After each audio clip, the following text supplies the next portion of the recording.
Hi, thanks for tuning into the Tom Patelson Show. You saw the link. We're theming a board game night. And I'm going to do this how it refers to your five senses. Your taste, your touch, your smell, your sight, and your hearing. And I'm talking about a board game night, not a party. Some people have board game nights that have 20 people at them. That's not a board game night. You need between 3 and 8 people to have a good board game night. Maybe one table with one game going, or 2 tables at most.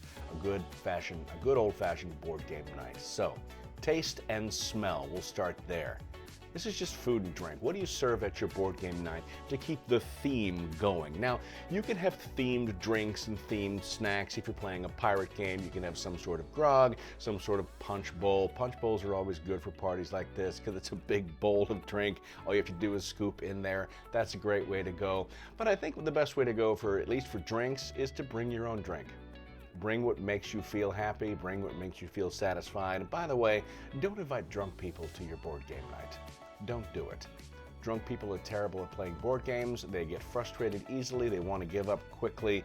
And someone will say, like, can't we just make up our own rules and play something? This is stupid. I don't know what to do. I don't understand. Burp. Yeah, don't invite drunk people to your board game night. So watch the alcohol while you're drinking. As far as food goes, I could say something like, you can make whatever you like, but that's not true. That's 100% not true. People who play board games know the things you can't bring to a board game night, and they are buffalo wings, ribs, sloppy joes, things with long skewers, chili, noodles, watermelon, and most importantly, sunflower seeds. You don't want anything on the table that is a food that goes into someone's mouth, then comes out of their mouth and sits on the table. Try and stay away from stuff like that. The one exception is if you're going to do something with toothpicks in it. Toothpicks is a great 70s thing. Something with a toothpick in it they can pick up and eat, but make sure you put a cup on the table for the toothpicks to remain. You don't want any utensils. You want people to have their hands free. So, which is why always pizza. Pizza's a really good go-to. Pizza, chips, snacks, candies, things you can fill in little bowls people can bring to the table. And if you have other tables you can put near your table, mini side tables, end tables, whatnot, for drinks and food, do that. That's a great way to organize your game night, is have little side tables near the big table so people can eat and drink. But that's taste and smell. Touch. Touch.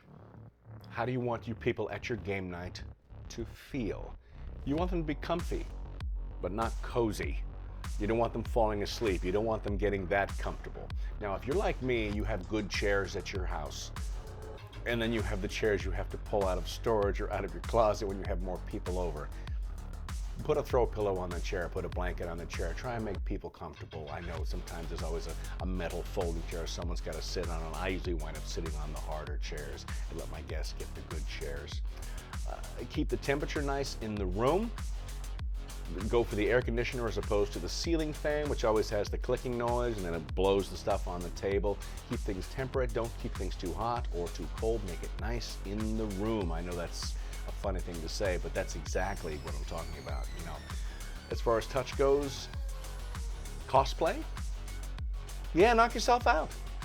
Wear what you want to wear. If you are a pirate group who goes to Ren Fair dressed like pirates, by all means, buy a pirate board game and play a game dressed like pirates. If that is your thing, embrace your thing. Buy a Star Wars board game and dress up like the characters from Star Wars. Be Jedi and Stormtroopers. Yes, cosplay. But you don't have to. You know what you can do? You can get a single thing. You can get a hat if it makes you feel like you're in the game. This is my prop when I play Sherlock Holmes Consulting Detective. It is a plastic pipe. I got it off of Amazon for $5. It's not a real pipe. It's fake. But, you know, while I'm playing, it makes me feel like I'm Sherlock Holmes. By all means, get into the theme. Touch, absolutely touch.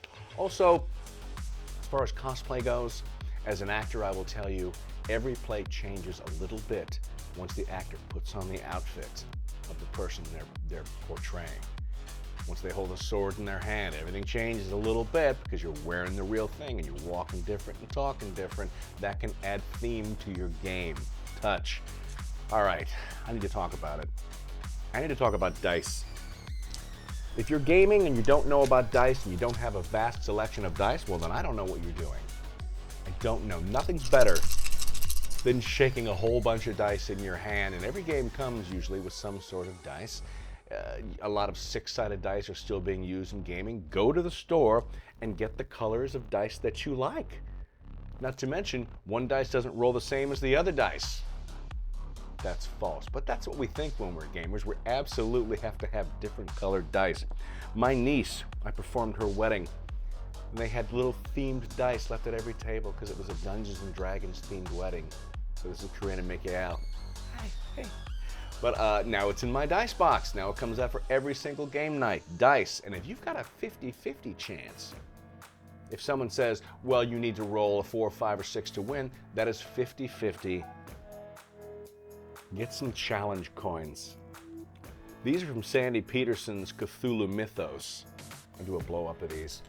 I got these off of Kickstarter. And if you've got a 50-50 chance, nothing better than tossing this giant thing in the air. And, oh, yes, tactile things to touch. If you've got miniatures in your game, if you don't have miniatures in your game, but you've got another game that has little miniatures, use the minis. Remember, it doesn't matter. They're just a representation of who you are in the game. No one was the shoe in Monopoly. No one was the shoe. Use anything you want to represent yourself that brings you more into the game that you can touch. And you can upgrade your components to any game. Most games come with cardboard components. If you go on Etsy and type in the name of your board game and accessories after it, there are people 3D printing wonderful stuff. Some of it's crap, but most of it's wonderful. And I buy all of that all the time. It adds experience to your game. It adds theme to your game to touch. Sight. Yeah, it's kind of a ridiculous thing to talk about with board games because everybody's looking. But what are we looking at? How is your table? How is your board gaming table? What do you use to board game on? I'll put up some pictures of some beautiful board gaming tables that will cost you an arm and a leg. Are they worth it? 100%, but I don't have one because I can't afford one right now, but I absolutely want a big, giant board gaming table with a recessed area and little things for drinks and whatnot. They're amazing. They're handcrafted. These board gaming tables are beautiful, but you know what? Most of us have a 6-foot table that folds in the center. Most of us has a 4-foot by 4-foot card table. You know what you need? Tablecloth. You can get really nice tablecloths or really good tablecloths for cheap off of Amazon. I'll post the link of the ones that I use because they come in 7-foot by 7-foot good cloth. You can fold it however you need for whatever surface you happen to be on, whatever table you've got. And it just looks nice. So I get a black one out when I'm playing Star Trek Ascendancy, and I get a blue one out when I'm playing the Tiny Epic Pirates, and I get a red one out when I'm playing Eldritch Horror, etc. Absolutely get a good coffee table to go along with that. Another thing for sight, lighting. Keep your lighting warm, but you still have to see. Because normally warm lighting isn't good lighting for reading, and a lot of games have things you need to read, little cards you need to read, you need to talk.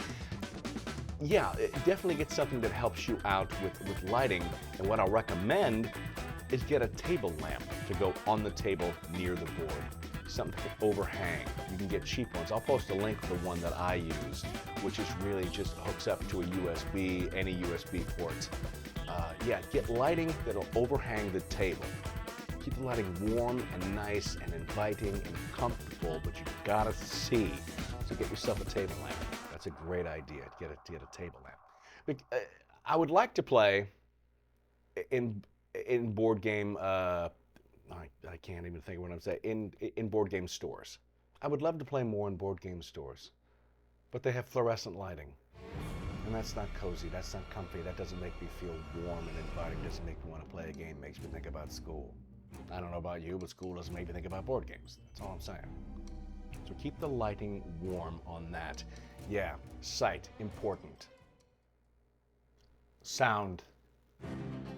A lot of people blow this off and they play whatever music they're into in the background. They put on a Spotify, they put on YouTube, they put whatever that.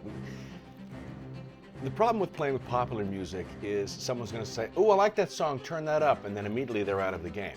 They're not thinking about the game anymore. Like, "Oh, I don't like that song. That makes me think of something. Oh, really, you're going to play that? Oh, I hate that song. I hate this and that." You're watching me on YouTube right now. Have YouTube on when you are board gaming and put on a soundtrack from the movie that has your same theme.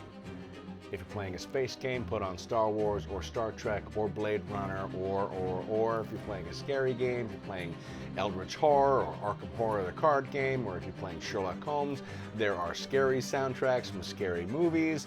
There are themed soundtracks. YouTube is full of music to have in the background to enhance your gaming experience. It makes all the difference in the world.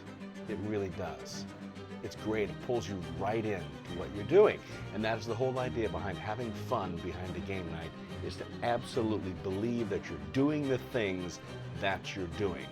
Now, if you're playing Scrabble, play whatever you like. But I'm a big fan of theme, and I couldn't tell about this particular subject about theming your board game night. It's all about the theme.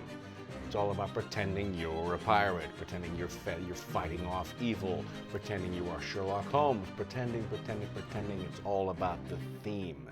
To embrace the theme of a board game night. And sound is huge.